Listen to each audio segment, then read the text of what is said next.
There are mornings in Canada when the snow falls so softly, it almost feels like the world is whispering. No wind, no traffic noise, just a quiet sky breathing gently over the ground.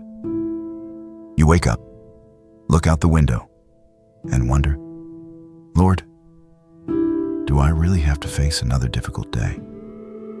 And in that stillness, when the whole world seems to pause, James 1 begins to echo like a warm voice in the cold. Consider it pure joy when you face trials of many kinds. This isn't the kind of joy that comes with easy smiles. It's not the joy of everything going right. It's a deeper joy, like the warmth of a hot cup of tea on a winter morning, something that rises from knowing God is doing a greater work inside you. James continues, because you know that the testing of your faith produces perseverance. Those words weren't only for the early church. They're for you. Whether you're living in the busy rhythm of Toronto, the windy fields of Alberta, or a small apartment in Vancouver where the rain seems endless, wherever you are, your struggles are real. Perhaps it's financial pressure, when costs keep rising but your income doesn't. Maybe a relationship is wearing thin, or maybe it's loneliness, the kind only a long Canadian winter can deepen. James never says to pretend everything is fine.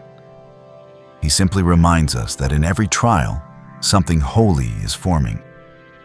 When your faith is tested, it's like steel being forged.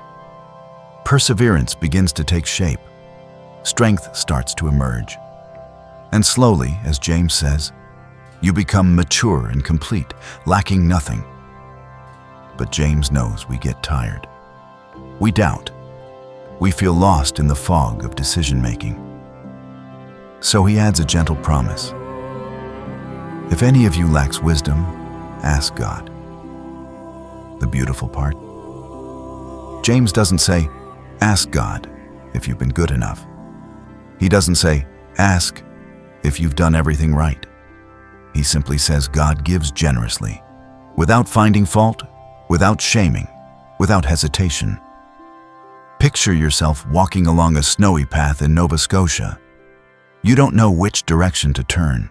The future feels unclear. You feel like you've lost your bearings. James leans in and says, ask for wisdom, and it will be given to you. Not maybe, not possibly, but it will. Then James offers a caution. When you ask, believe and do not doubt. This isn't about momentary uncertainty. We all have that. It's the kind of doubt that splits a person in two, leaving them unstable like a wave tossed by the Atlantic wind. James invites you to pause, to breathe, to place your trust in the one who never changes, the Father of heavenly lights, the God who is not unpredictable like life, not changing like the weather in Montreal, not inconsistent like your weekly schedule. He is constant, and he is good. Every good and perfect gift is from above, James says. And sometimes that gift is clarity. Sometimes it's strength. Sometimes it's simply the reminder that God still walks with you, even when you feel most fragile. Then comes one of the most grounding verses in the chapter. Everyone should be quick to listen, slow to speak, and slow to become angry.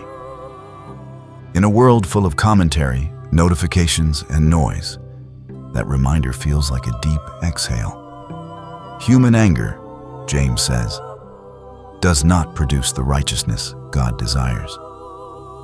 So James invites you into a different way of living, a life of listening, a life of gentleness, a life where God's word is planted deep, like seeds waiting beneath the snowy ground, ready to bloom in spring.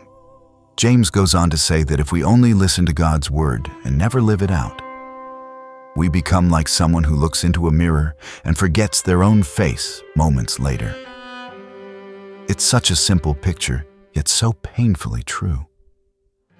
How often do we forget who we are, who we belong to, once life gets loud? But James doesn't just warn us, he encourages us. He says anyone who looks intently into the perfect law that gives freedom, and stays committed to it, will be blessed in what they do. Not because life becomes easy, but because God walks with them through every season. Then James ends the chapter with something beautifully practical. Real faith is not loud words, but quiet compassion. To care for widows and orphans in their distress, and to keep ourselves from being stained by the world. It's like the warm light glowing inside a house during a long Canadian winter. Quiet, steady, and real. James 1 teaches that trials are not signs of failure, but invitations to spiritual growth. Every hardship, every season of confusion, loneliness, or pain is a place where God is forming perseverance within you. And that perseverance is shaping you into someone strong, steady, and deeply rooted. James reminds us that wisdom doesn't come from hustle or self-effort. It comes from trust. God is not stingy with wisdom. He's like a father placing a warm winter coat in your hands before you step into the cold. And James calls us to live out our faith, not through big speeches, but through quiet surrender, gentle listening, self-control, and compassion for those who suffer. That is mature faith, not flashy, but faithful, not perfect, but transformed, not loud, but full of Christ. What trial are you walking through this week? Where are you asking God for wisdom? And in what area of your life do you sense God inviting you to live out His Word more deeply, not just hear it? Share your story in the comments. Your experience may become the encouragement someone else desperately needs in their own winter season.